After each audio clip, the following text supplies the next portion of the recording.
George Hoyt Whipple 1878-ci ildə ABŞ-da doğulmuşdu. Həkim ailəsindən olan George əvvəlcə Yale Universitetindən bakalavr olmuş, daha sonra John Hopkins Universitetinin tibb fakültəsini bitirmişdi.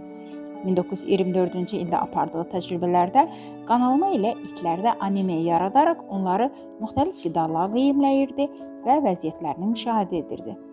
Beləliklə, o müəyyən etdi ki, çox miqdarda qəbul edilən çiy qaraciyər anemiyanı ən tez sağaldan qidadır.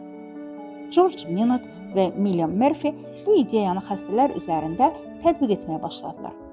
Onlar qaraciyərli zəngin qidalanmanın pernisioz anemiyadan əziyyət çəkən insanlarda yaxşı nəticələr verdiyini göstərdilər. Həmin dövrdə bu xəstəlik çox vaxt ölümcül hesab olunurdu. Alimlərin kəşfləri müasir hematologiyanın inkişafına da mühüm töhfə verdi.